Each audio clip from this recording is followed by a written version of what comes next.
Hi, I'm Susan of Susan Stanley Stitch in Time, and on this channel I share a bit about textiles and needlework of the past and connect it to the work we do in the present.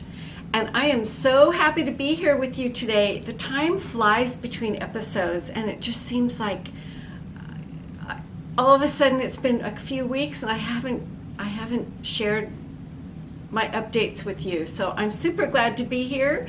I hope you're enjoying your summer. Mine is going by quickly. It's warm and I've got weddings and events and all kinds of things, but in spite of it, I still keep at my needlework, and I hope you are too. Today I want to talk about the Bristol, Berlin event that I went to at the Attic Needleworks. I'll give you a little recap on that. I want to show you what's in my work basket.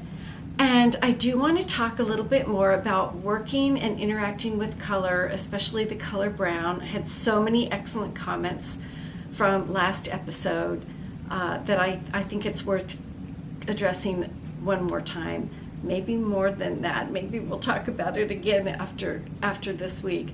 And I do have a few new items that I've purchased I'd like to share with you. So from Bristol to Berlin was a workshop conference that discussed Bristol samplers from Bristol, England, and moved forward into Berlin work, stitching that was canvas work that was done in the early 1900s. And I was so happy to be back at the Attic. It was held at Attic Needleworks, and I was so happy to be there. This was the first time I had returned since Jean Lee had passed away. Jean Lee was the owner of the Attic, and the ladies there are doing such a good job of keeping everything just like it. It felt like we were walking right back into Jean's beautiful space that she created, and they're doing just an excellent job of continuing her legacy. The shop looked beautiful, and there was always, there's always a lot of gorgeous temptation and projects galore, inspiration galore, threads galore, and just camaraderie and friendship. It was a smaller event than the sampler symposium I had attended. Not as many people, but it was, that didn't detract at all. The presenters were excellent. There were so many layers to this experience. There was a lovely evening where people paid tribute to Jean and talked about what she had done for them personally and in their needlework life. John, her husband, was there. Was very full of touching moments, and there were some tears shed for sure. There's something that connects us when we share this bond of working with needle and thread, whether it's canvas work, linen work, counted work, patchwork, simple sewing, advanced dressmaking, whatever it is, elegant embellishing, crewel work. It's all something that we have a passion for because of what it does, how it feeds our soul. And so when you're in a room with people who share that feeling and that experience, you just go away just refreshed and enriched. The presentations were beautiful. They were awesome. Needlework Press did a presentation and offered a project. Beautiful Berlin work, large sampler, and you've probably already seen this, but this element was taken out as a piece to be stitched and put into a shaker tray. So this is kind of a resource and a reference for long term. I don't know if anyone there is planning to stitch the whole thing. This is what it looked like. Just lovely, elegant, and really, really well done. And then Tabbycat linen and design work was there, and she did a beautiful presentation and shared a chart, the little pink ship chart.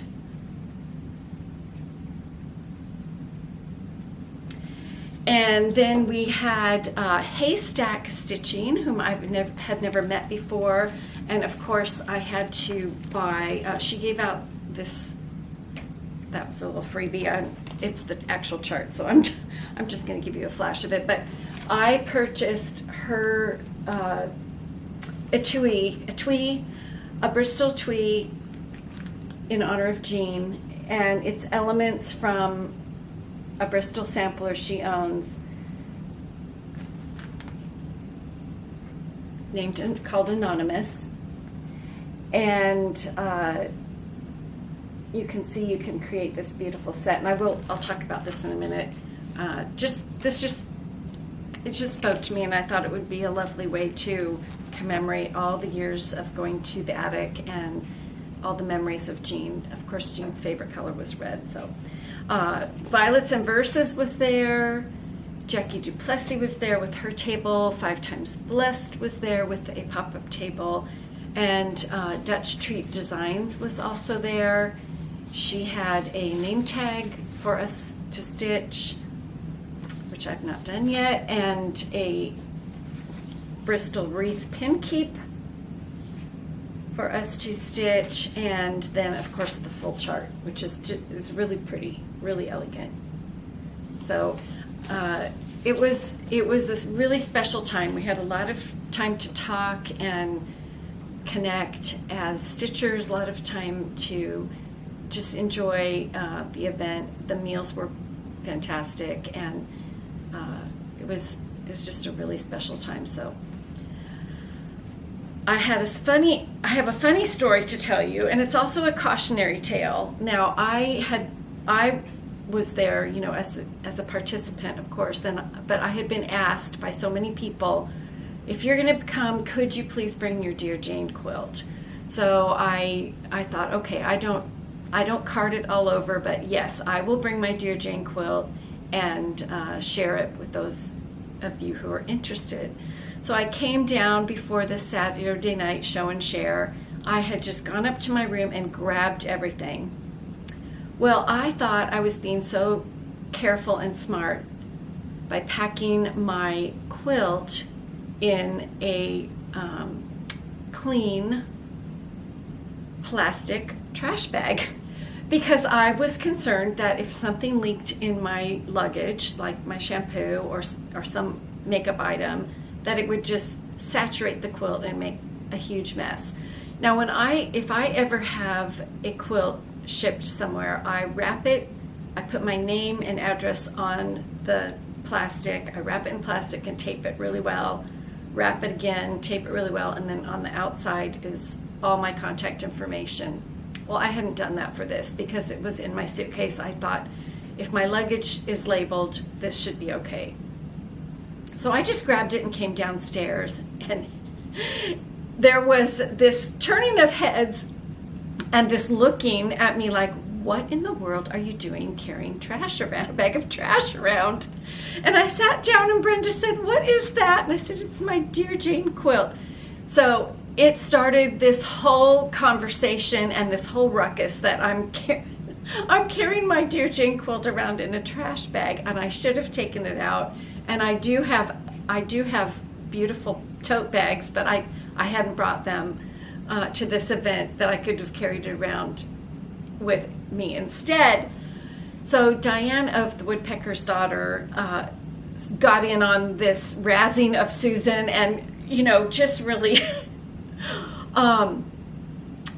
yeah. And she shared a story, and I thought, oh, I'm going to share this because it's worth everyone knowing.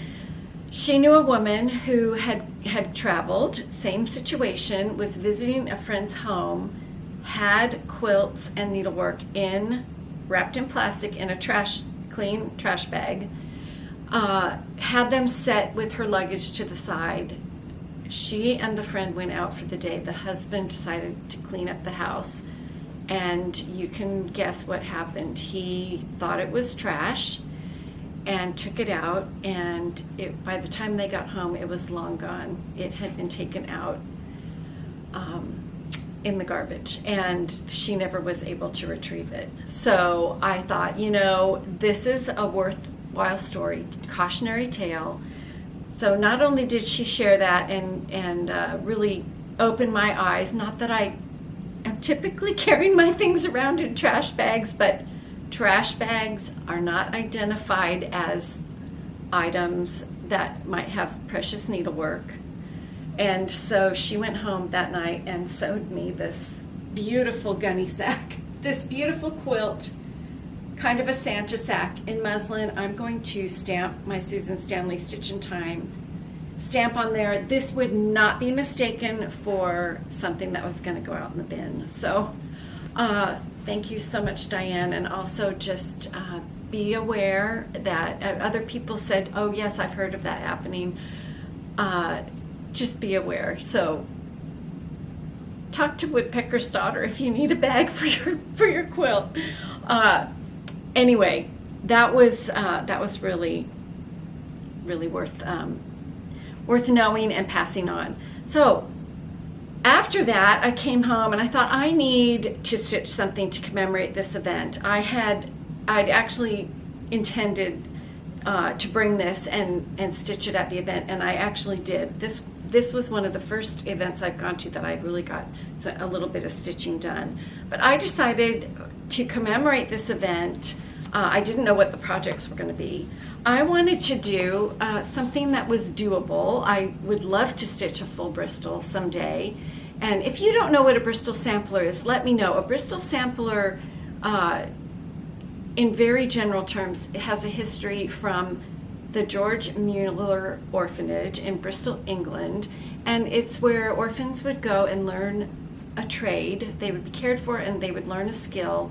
And of course, one of the skills in the 1800s was marking linens, and linens were marked with alphabets, and also marking clothing items with embellishment. So these samplers have lots of alphabets and embellishments. I thought, you know, they're beautiful. I'm not sure I'm ready. I want to dive into one. I want something that I can finish, and I'd like to commemorate the event on it. So I picked this Bristol Berries 1 chart by Erica Michaels, and I thought I'm going to do the little sampler on here and maybe change it up.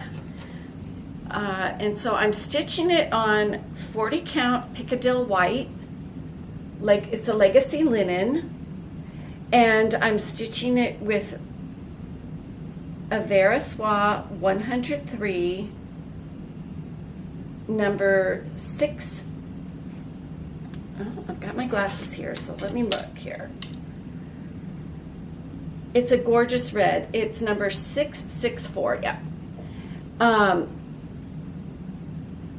To me, it is as close to a crimson turkey red, and I'll talk more about turkey red at some point, something that would have been just a very true red during that time.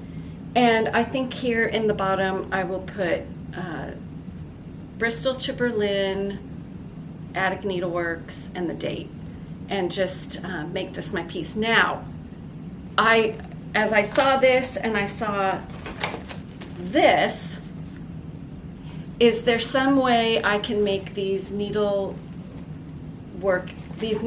basket accessories and this, can I make them work together? Can I use this somehow? Would it be a piece that gets rolled up with this, or is it, I don't know. I'm not sure what else I can do. This has an adorable pin cube, which would have been used for dressing pins, as a scissor fob. It has a needle book and a pin cushion. Let me know if you have ideas. I'd love to be able to make this some kind of a set, or something that I can honor the whole event with, as one little, I don't know. I haven't gone there yet. So if you have ideas, please let me know. So anyway, that's what I've been doing. It was fun. This has been fun. The four-sided stitch is beautiful. It definitely takes a little more time, but I love the lacy open effect that it gives. And of course, I don't typically stitch with 103, but this has been really just a great experience. So I've spent about, I'd say a week of evenings on this, and I want to get more time in on it, but okay, so that's one thing that's been in my work basket. And then I've been working on more flowers for the Friends Are the Flowers in the Garden of Life, an album of friendship quilt. And so what I'm doing is basically I'm fussy cutting flowers from different fabrics. I am putting them dead center in the middle of the hexagon. And you can do that with the template. And I do have templates available, and because you can see the window shows you exactly where to place that. There are other effects you can get by placing the stem at a point on the hexagon and having that fan out, and you get kind of a kaleidoscope effect. I don't know if I'm going to add that to this project. I have another project going where I'm doing a ton of that. But this might just continue to be flowers and where they're centered, and I might add some more where they're just kind of backgrounds to break it up. I like to have a lot of variety. I like variety of scale. I like variety of color, and I'm keeping this a pretty pastel, pinky, light tanny brown, some soft blues, some really soft kind of aqua colors as well. I don't know if I'm going to start with all the lights and explode out to the darker shades, or if it's all going to be mixed in. I have started on the path, but I'm going to save that to show you next time. I did add on this one, I had a toile with an angel, and it was just that head was just kind of calling to me, and I couldn't use the whole body. The piece I had was pretty much cut up, so I might add other motifs like that just to make it interesting. And I'm cross-stitching names of stitching friends in the centers of several flowers, and I'm going to keep going on with that until I think I've hit every name. But I've been doing stitching and quilting and for over 40 years, so there's a lot of names that could be added to this quilt, and new people all the time. So I think it reminds me of the quilts from the past where someone was moving and everyone would make a block and they would sign their name. Those are called album quilts. This kind of combines the cross stitch and the hexagons. If you have any suggestions or ideas, let me know. I'd love to hear from you. I did put up a few fabric packs, and I think there are others joining in on this project. I think it's going to be really pretty when it's done. I do have some soft yellows.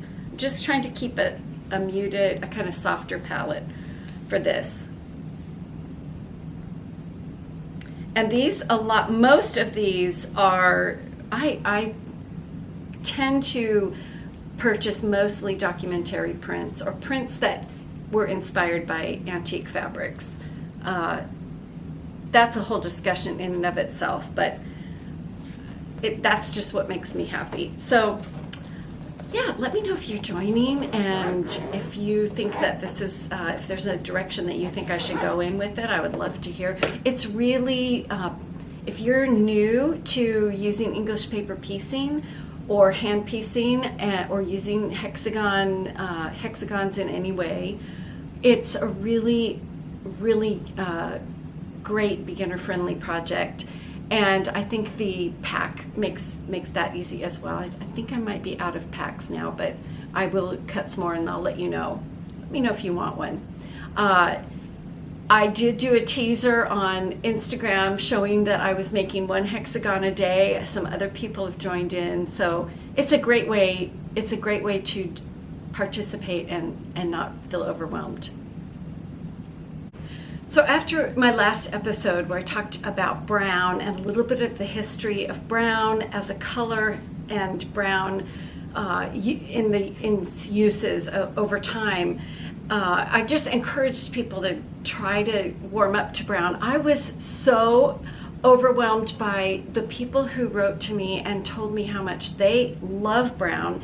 I can't tell you how many people say brown is their favorite color, and I'm so glad to know you're out there, because I haven't run into you guys very much, and I'm glad to know you exist. I think color is fantastic. I try to embrace every color because they all have a purpose and a use in my in my sewing box. And then I did have a lot of comments from people who are confused. Well, it's a new concept to them. So if you've been following my channel, you know I love to talk about historic textiles, and of course that includes the dyes and the colors that were available because of the dyes, and how the dyes changed and how the colors changed, and you know how things faded and what they looked like over time.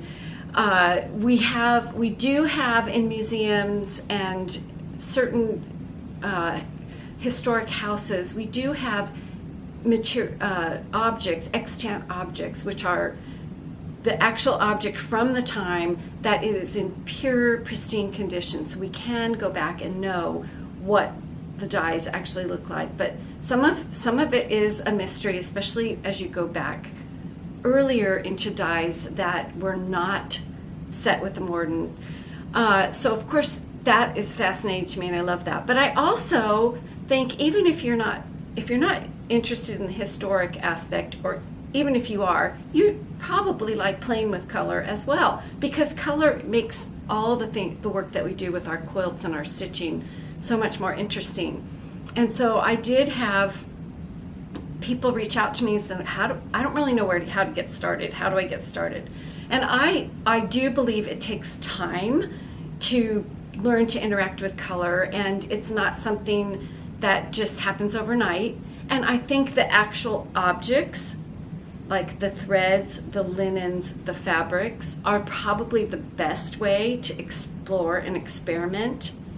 However, there is another option I want to share with you that I came across, and I think it's worth mentioning, because it really, if this is a new concept to you and it's never really been a part of your conversation, I think this book you might find this book interesting. This book is called Interacting with Color: A Practical Guide to Josef Albers' Color Experiments. And so this is used in a lot of art and design schools to help people understand what happens in your eye and your brain as you interact with the color. And so it takes this, there's actually a reading book, a theory book. It's much thicker, but this is the practical side. And I thought, this might just be enough for those of you who are really wanting to start out. And so it has lessons in it like this one, where you have blue and green, and they're just using paper.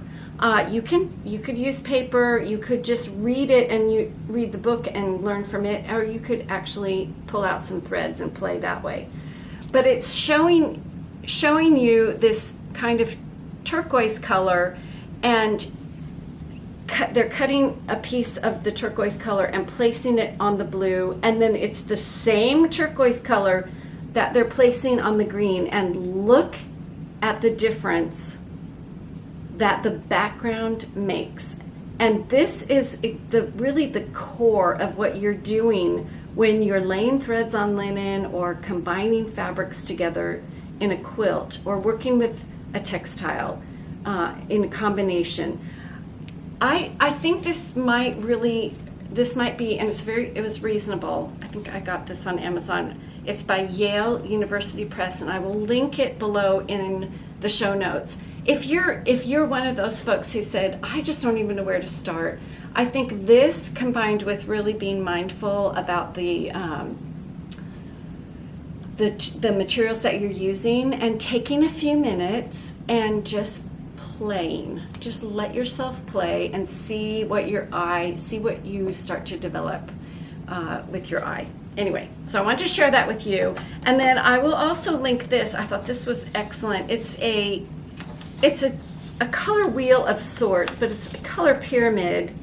And we were talking about brown last time and how the primary colors are combined with secondary colors, are combined with tertiary colors, and eventually they all combine to make brown. So just a little more pictorial representation of what I talked about last time, if you want to refer to episode 62 for that information. And I will link this chart as well, so you can look that up and maybe print one. Maybe that will be enough to spur some interest. And anyway, so today I want to share with you, I'm going to share just a few more things about brown as we move on, because I find it so interesting. I'm going to pop in some pictures of a few gowns from the last quarter of the 19th century that showcase the elegance of brown. And so brown had gone from something that was not very respected. It was kind of for people of lower means to then something that was looked at as very elegant, because the colors you wore in earlier times signified your status in society. Anyway, I'm going to pop these in because some of them are beautiful satins, some are cotton. I just want you to notice some of the embellishments that go with them. Some are embellished with dark with black, and some are combined with blue. Anyway, just a taste of this time period so you can get a feel, because I really want to create the whole world of 1870 as we go through this time period. So here we go.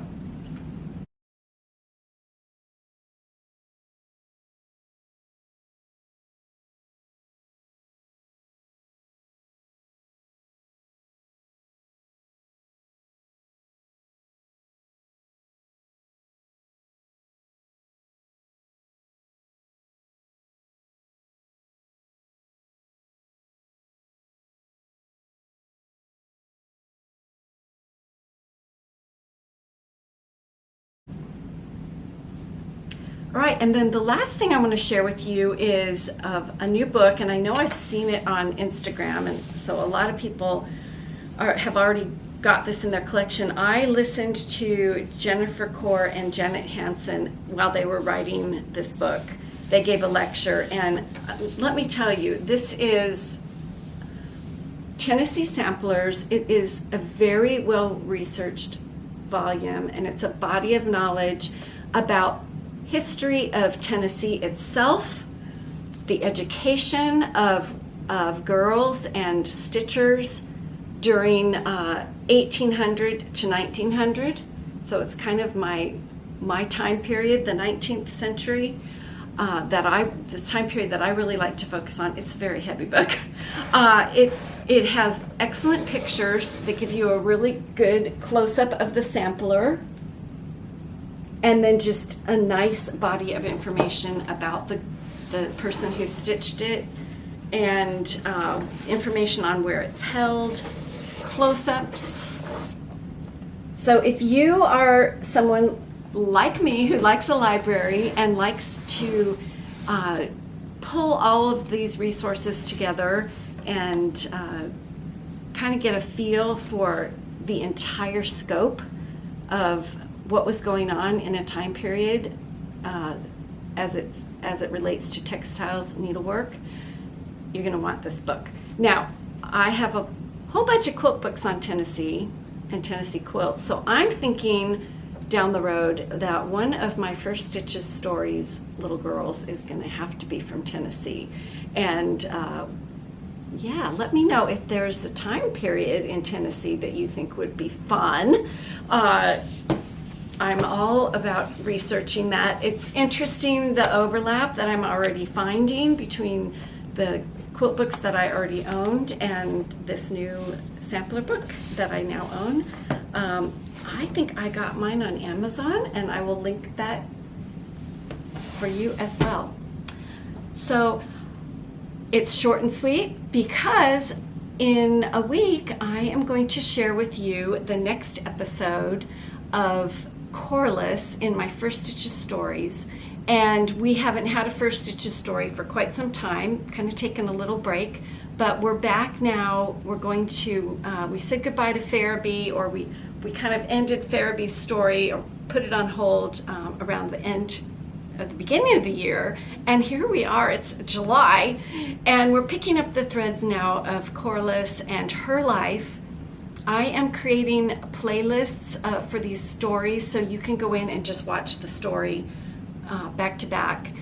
But I haven't gotten that put together quite yet. So in the meantime, get ready for the next chapter in our next in my next episode, and I will share a little bit more about quilts in the 1870s, and of course my stitching and all the things that I'm trying to fit into my busy life as I prepare for another wedding, another son getting married, and summer school. So I hope you're all having a great summer, like I said before, and that you're getting lots of stitching time on those hot afternoons. I'll see you next time, and make time for stitching.